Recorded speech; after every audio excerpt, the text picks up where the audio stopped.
Hello, and welcome to a little video about the way we connect geometric sequences and exponential functions.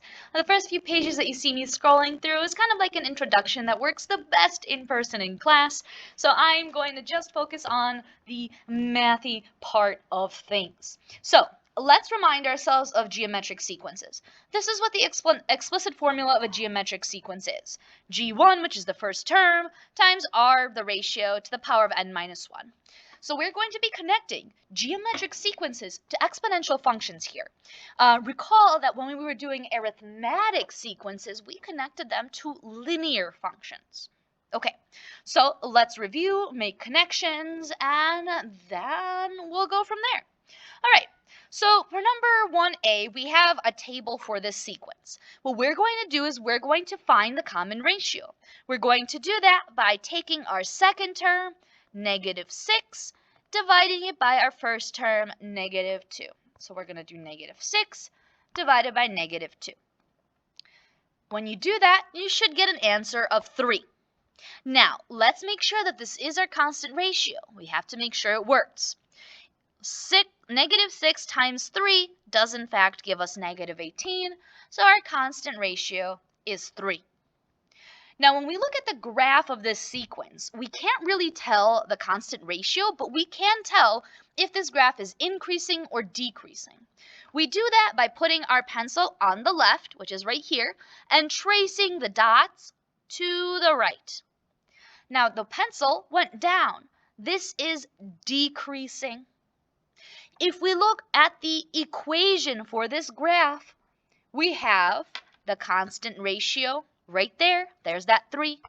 We have -2, which is our first term. So we can tell the first term and the constant ratio from the table and the equation, and we can tell whether it's increasing or decreasing based on the graph. We can also tell from the function, from actually looking at the equation or the table, but I think at this point, let's just leave it to the graph. We'll get further into that in the upcoming sections. Let's do the same thing for sequence B. If I just gave you a table, what you would need to do is take the second term, 90, and divide it by the first term, 45. Well, what is 90 divided by 45? It's 2. So, is 90 times 2 180? Absolutely. We found our constant or our common ratio. Same thing actually. Now let's see if this is increasing or decreasing. We can tell by putting our pencil on the left and tracing the dots to the right. There we go. It went up. It's increasing. Now of course, take a look at the equation. You should see both the common ratio 2 and the first term, 45. Sequence C. Let's look at this table and find the common ratio. We're going to do the second term, 123.4, divided by the first term, 1,234. When you do this in your calculator, you should get 0.1, or maybe you get 1/10. Now, we're going to multiply. Is 123.4 times 0.1 12.34? Yes, it is. We found our common ratio. Let's see if this is increasing or decreasing. I'm putting my pencil on the left and tracing my dots to the right. Now that looks like it's going down. It's decreasing. And if we look at the equation, we have our common ratio and our first term. Notice our common ratio was a decimal, so that actually contributes to the decreasing. If we look up here, we have a whole number and a positive, increasing. Whole number, not whole number, more than 1 for the common ratio, and a positive number for the first term makes increasing. A number larger than 1 for the common ratio, and the negative makes decreasing. Positive number smaller than 1 is decreasing.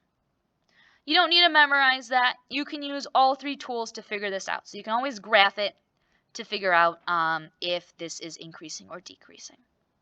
I think that's probably the easiest way. All right, now let's look at sequence D. All right, so let's find the pattern, the common ratio, by doing negative 2.5 divided by negative 5. You should get 0.5 or 1/2. Either way. Make sure to double check and see that negative 2.5 times 0.5 does in fact give you negative 1.25. Now we have a constant ratio that's smaller than 1, it's 0.5, but we also start with a negative number for our first term. So they actually cancel each other out, and check it out, starting left to right, or increasing. Again, you do not need to memorize that. I just think it's kind of cool to look at. There's our constant ratio. There's our first term. Now let's check out sequence E. You probably see something very different happening with the y's. Check it out. It's going negative, positive, negative. So that's very different. So first, let's do 4 divided by negative 16 to find our common ratio. And you should get negative 1/4 or negative 0.25.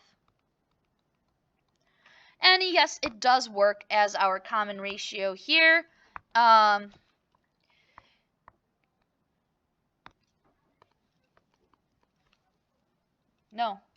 sorry, no. That's not to you. That no is not to you. Okay, so our common ratio is negative 1/4. So let's continue. If in your calculator you do 4 times negative 1/4, you will get negative 1. Now, let's look at the graph, and we're going to connect the dots left to right. And we're going to see if it's increasing or decreasing. Check it out. It's going all over the place. It's neither increasing or decreasing. It's very strange. Now let's see why. If you take a look at the equation, we have a common ratio right there, negative 1/4. And we have a first term. Whoops, wrong color. However, that negative in the 1/4 is what messes up our graph. Let's check out sequence F. Okay. To get from first term to second term, and to find our constant ratio, we're going to divide 12 divided by negative 4. And once again, you probably noticed that the y's are going positive, negative, positive, negative.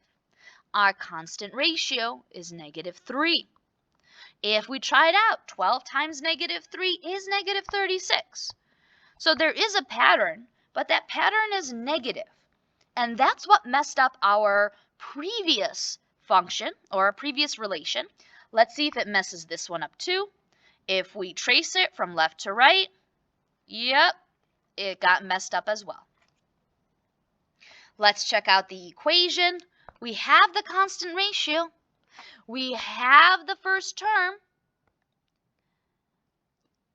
But that constant ratio is negative, which messed up both sequence F and sequence E. Notice that sequence D and C had fractions, or numbers less than 1, but they were positive numbers less than 1. Notice that A and B had whole numbers, or numbers larger than 1, and they were also positive. So they must be positive in order for this to work.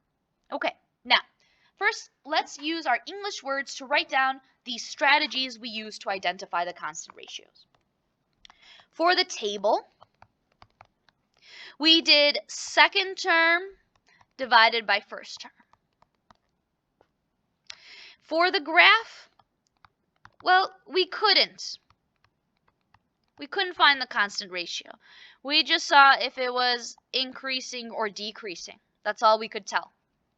And lastly, from the equation, we looked at the base of the exponent. Oh, why isn't it writing? There we go.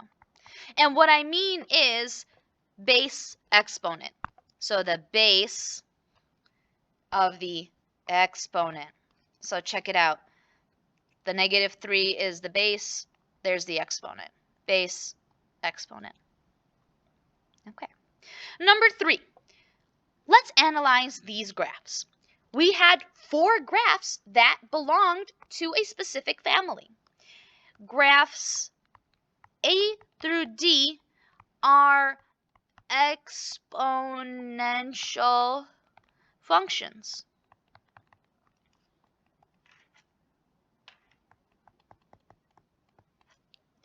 They are smooth and continuous. E and F, if it lets me write, E and F are not. So they are not smooth. They're not continuous. They're not exponential functions. They're relations.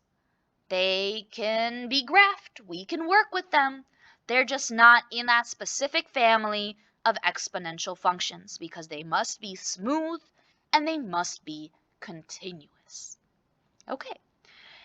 Sorry about the random words in this video. I had some students come to the door and I needed to let them know that I cannot answer because I don't want to start this video over again.